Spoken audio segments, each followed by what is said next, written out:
God's a love that's divine, yours and it's mine like the sun. Remember the story of King Solomon? I think this is one of my favorite stories in the Old Testament.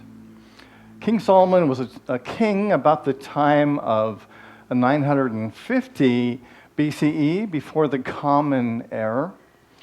And he was a magnificent king. And this story is one of the most famous ones about him. There were two women who lived together, and they both had infant children. And in the night, one of these women rolled onto her infant child and killed it. And so she took the other woman's child and claimed it was hers.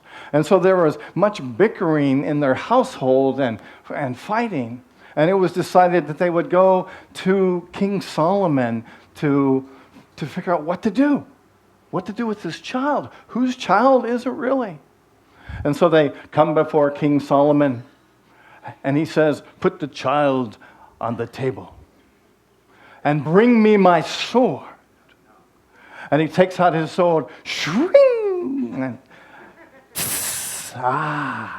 so what I will do, because you two can't agree whose child this is, I shall cut the child in half and give you each half.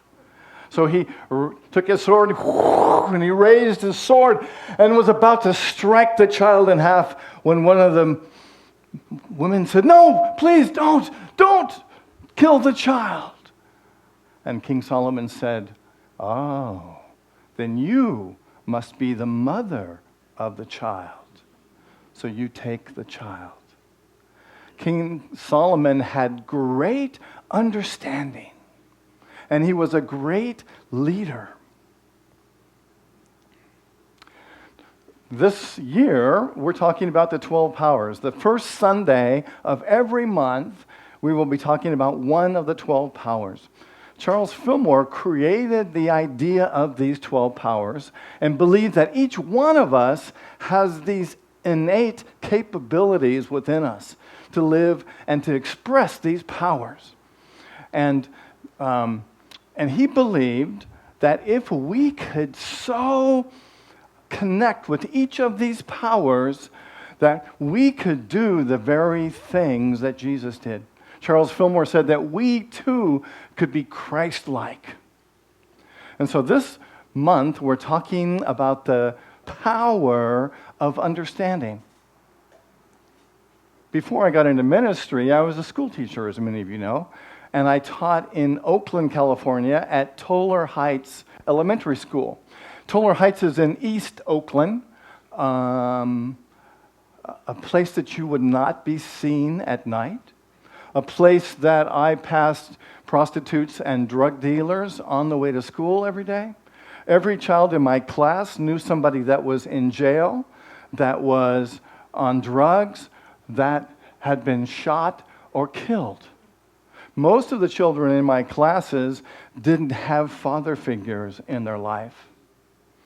One day, I was out doing recess duty and standing outside on this huge asphalt area, and one young boy kept going around and causing trouble, irritating other students playing at recess. He would steal their balls and kick them. He would take their jump ropes and throw them. He was hitting people and just causing a general disturbance on the playground. So I went over to this young boy, and I took his hand, and I said, "Come with me." And I took him back to a bench that we had where students paid penance for bad behavior in the schoolyard, and I sat him down and I said, "Look, you need to sit here for 5 minutes." So he was there maybe about 30 seconds, and then he's gone. And so here I am, and so I run after this third grade young boy, and I got him, and I took his hand, and I said, "Come back here.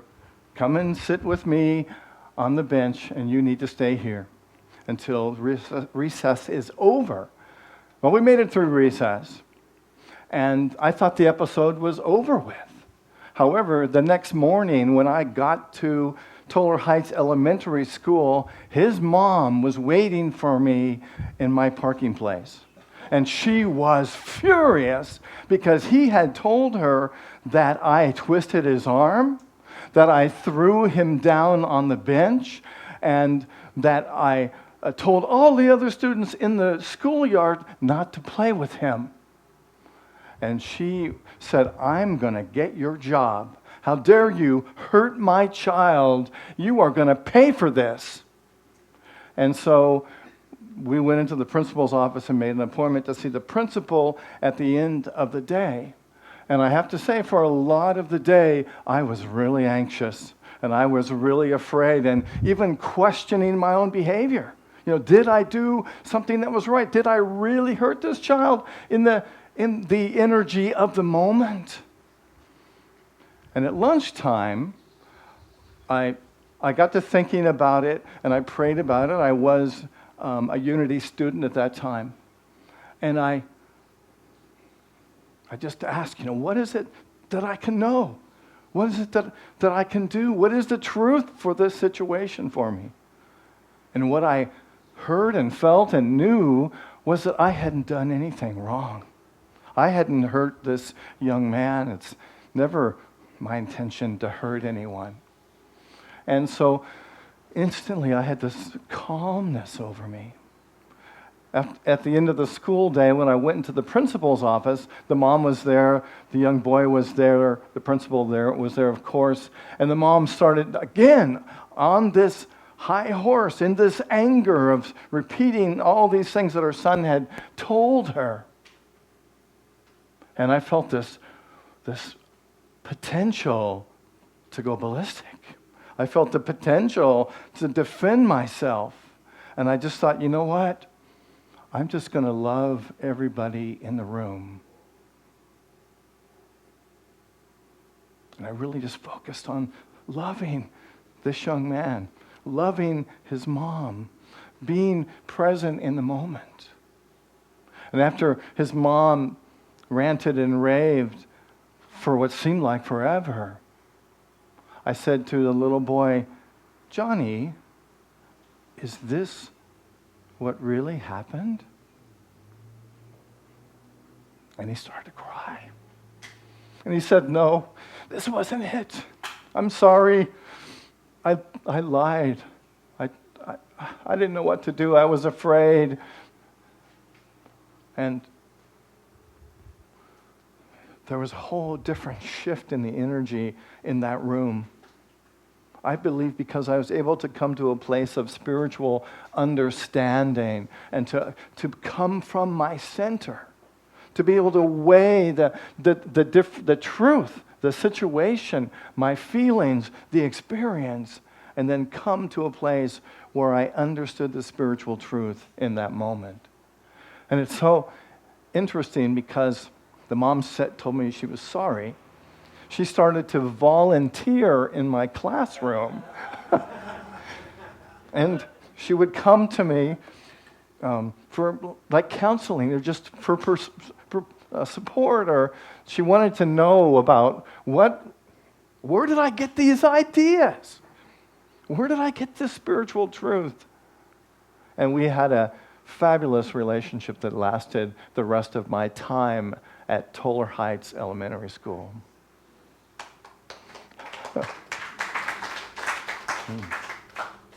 So what is spiritual understanding? Spiritual understanding is the ability to take different ideas, and I'm saying it a little bit different than what it's up here, but it's able to take different ideas and different feelings, different situations, and apply spirituality to them, and to look for what is the deeper truth in relationship to these ideas, to these thoughts, to these feelings, to these truths. How can I translate that into a spiritual concept, to a spiritual truth? And it also often comes as a moment, an aha moment. Ever have one? when you realize, oh, wow, there's something deeper going on here. I can change my thoughts, my feelings, my experience by connecting with the truth of who I am with my own spiritual understanding. And take a breath. Oh, now I see. Now I know what's going on. King Solomon became king when he was very young. And anybody remember who his father was? Very famous. Yes, I heard it. David was King Solomon's father. And David, or King Solomon, was like, my dad was a phenomenal leader. How am I going to step into his sandals and be a leader?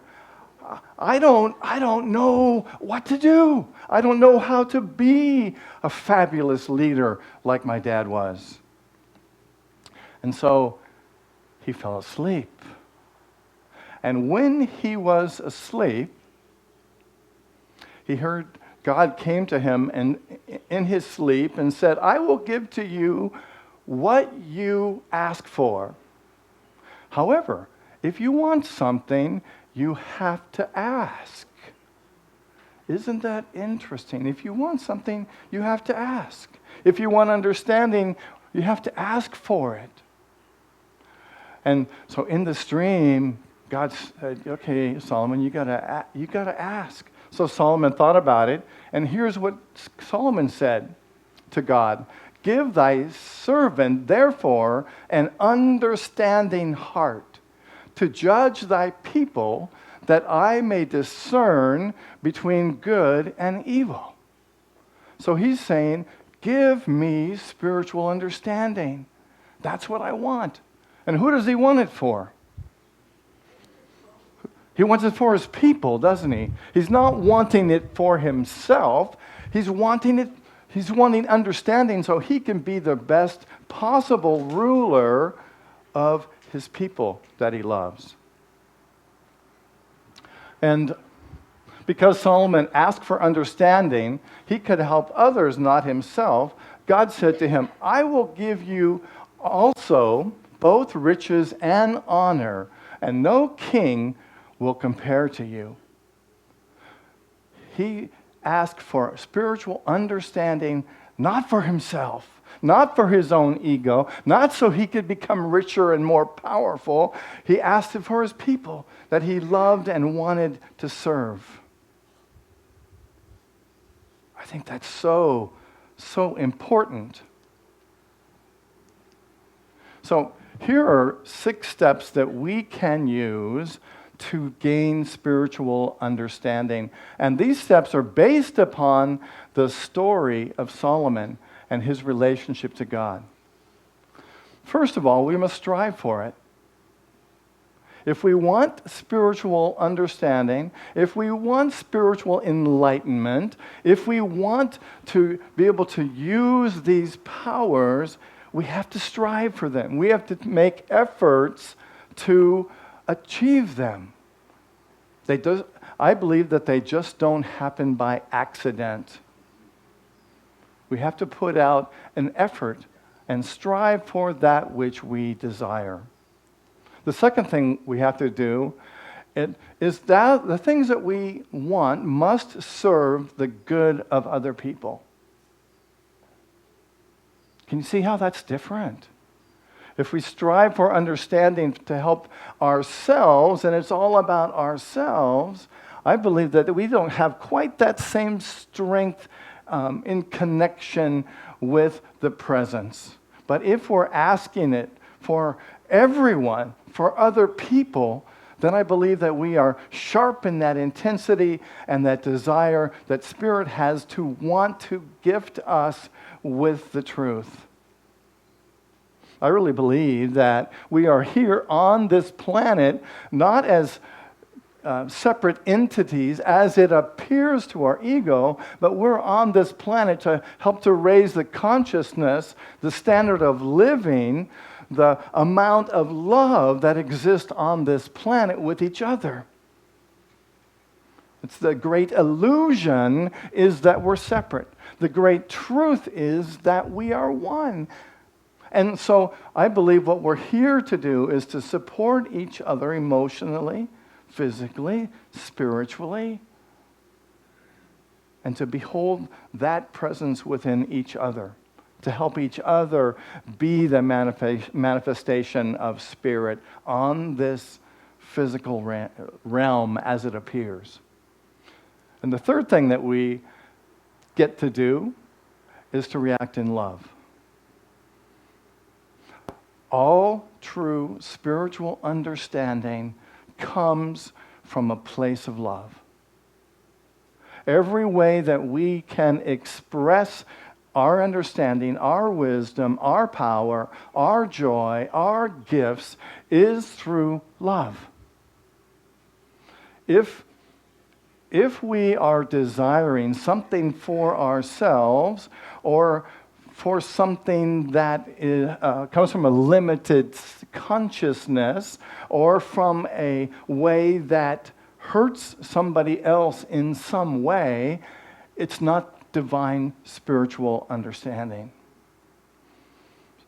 Spiritual understanding always looks for a way to express in and through us as ideas in ways that are good for everyone. So, the things that we ask for, the inspiration that we desire, the spiritual understanding that we have the possibility to acquire must always come from a place of love. Fourth, we must take the time to listen. Does that sound easy? Isn't it interesting that we are in this world of electronics? But with our phones and our iPads and our tablets and all this electronics, it's great. It's great ways to get information. But I wonder, how much time do we really spend listening? How much time do you spend in prayer? How much time do you spend in this relationship with Spirit that is everywhere and also aware to you, connecting with that presence? Saying, as Solomon did, okay, Spirit, this is what I would like, and I want to do this, like this, be this, because it's going to serve all people. It's going to serve the good of people on this planet. How much time do you spend in the silence in meditation? Meditation is the place where we receive inspiration most of the time. I do believe that when you spend a lot of time in meditation, you shift your awareness so that you can be attuned to the presence within you more frequently. But initially, we really have to practice a lot of meditation to make that connection, to sort of say to the presence within us that this is important to me and that I'm listening, that I want to know, I want to hear, I want to listen, I want to be present. And the fifth thing, we must be dedicated to taking action. If you don't take action on the ideas, the spiritual understanding that comes to you, it will leave you behind. You know, we all get glimpses of possibilities. Ever happened to you? And some of them we take advantage of, and some of them we don't, and I think that's wise. That's using our faculty of wisdom, which we'll talk about another time. But often really great ideas come to us, and we don't take advantage of them. And if we don't, then they go away. Maybe somebody else will pick up the same idea. Maybe they won't. But it's really important that we take action on the ideas. And to say, what is it that I can do? I got this great idea, and I feel the energy of this idea, so what do we do with it? Without action, ideas are fruitless, aren't they? They're just thoughts. Action is taking the prayer to the next step and bringing it forward, taking it forward. And the last thing that we can do is to give thanks. Giving thanks is probably one of the quickest moving spiritual laws in the universe, because as soon as we give thanks for something, it's like we make that connection with the essence of all life, and that connection continues to bring that which we are thankful for into our life. It's like this president says, oh, you like this? Does this make you feel good? Well then, how about some more? Are you prosperous? Are you demonstrating your prosperity? Then, okay, here's some more. And we know that the opposite's true too. If we're hoarding the gifts that we have, then there's no room for more to come. But giving thanks opens us up to the ability to have more of the things that we're grateful for. I like it, if you remember the story of Jesus and the 5,000, right? And I always think the story is humorous because it's Jesus and the 5,000 plus women and children. Yeah? So, but don't get sidetracked on that idea. But the truth of it is, what was the first thing that Jesus did? But they gathered the loaves and the fishes, and they had about enough for the 12 disciples, yeah? And here they had 5,000, 10,000 people. And so he held these things, and what was the first thing he did? He gave thanks for them. He began by giving thanks. Sometimes I think that's the best thing to do, to begin your prayer with thanks and to end it with thanks. And it holds that vibration. So you can choose to connect with spiritual understanding or not. And here's what Charles Fillmore says about that. There are two ways of getting understanding. One is by following the guidance of spirit that dwells within, and the other is to go blindly ahead and learn by hard experience. Doesn't that sound great? If you had two roads to travel, and one of them was hard experience, and the other one was by getting inspiration, by getting understanding, and approaching the same situations from that place of understanding, which would you choose? Two of you, all right. So let me go back to the beginning.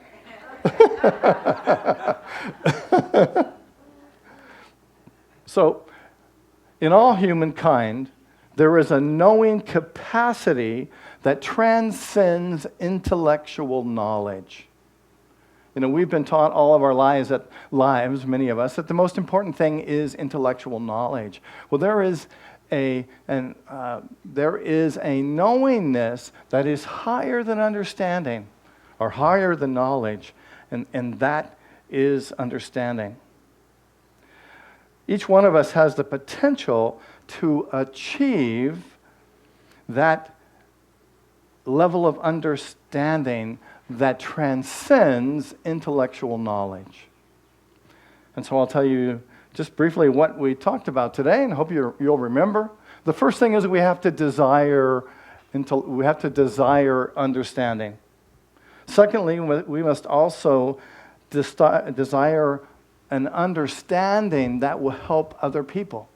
We need to take the focus off of ourselves, and let me talk about that a little bit more, because that doesn't necessarily mean that we have to be out serving the world or the poor, because just our presence, standing in understanding, affects the world. Doesn't mean that we have to be missionaries and go out and try and convert other people, other than doing so from a place of love that we are, from a place of higher consciousness. So we take that love wherever we are. So we are that love, that power, that presence wherever we are. And that which we desire needs to include love. Love is the highest vibrationary energy on the planet. One that was Jesus' chief message, was to teach us how to love one another. And to really, he didn't just teach, he showed us, didn't he? And then we must be willing to take action. You know, our fifth, anybody know what our Unity's fifth principle is? Can't just know the principles, right? It's fun to know them and to memorize them and have an intellectual understanding of them, but we have to take action in our lives and on this planet. And then is to give thanks. To give thanks for all that we have, all the understanding that we have. To give, when you get that moment, you get that aha moment, to give thanks for that. And say, wow, yes, I achieved spiritual awareness beyond my former understanding. I now have spiritual understanding. And giving thanks for that connects you with that presence that says, then here's more. You want more spiritual understanding? Here's more. You want more enlightenment? Here's more. If you want more prosperity, here's more. And lastly is our affirmation for today, which is the light of understanding enables me to see clearly and to take right action. So I invite you to close your eyes.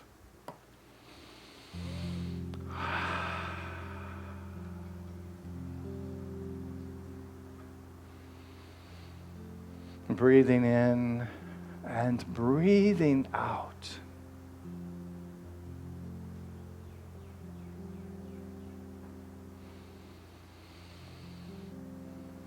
And I invite you to remember the feeling that you got the last time you had an aha. Perhaps you can't even remember what it was, or maybe you can. The understanding that you received.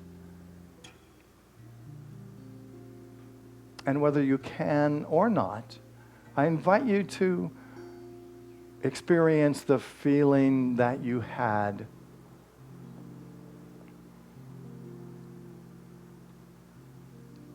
when you thought, aha.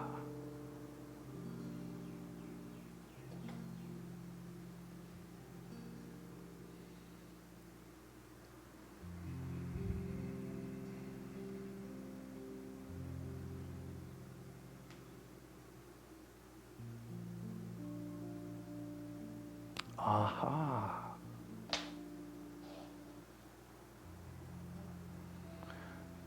And imagine that you can turn up this feeling a little more, to amplify it. Maybe to feel it in every cell, every thought, every space in your body.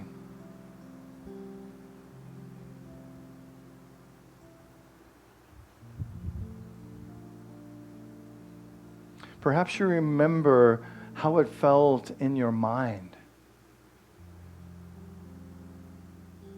Perhaps there was a letting go, an embracing, perhaps, of a deeper truth.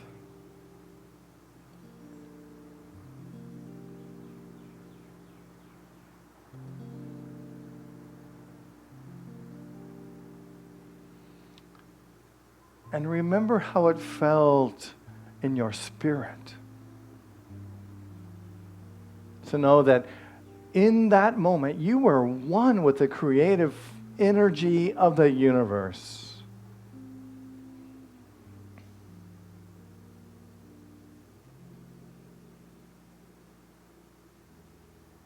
That you were connected to the truth of who you are.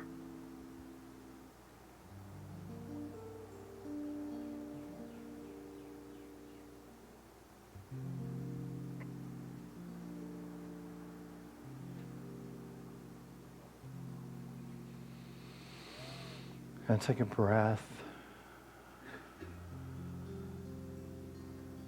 And I invite you to let go of all that's not serving you in this moment and to relax.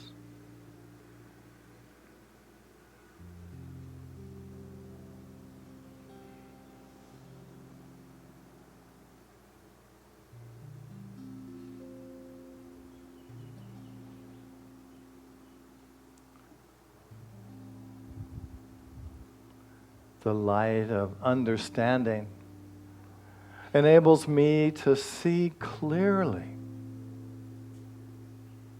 and to take right action.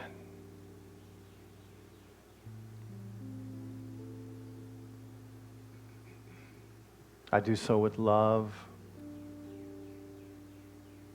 with joy, with peace.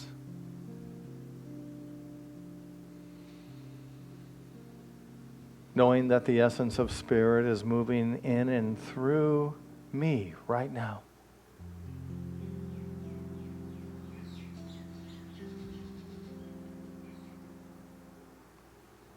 Breathing in and breathing out. And let's take a moment just to rest in the silence.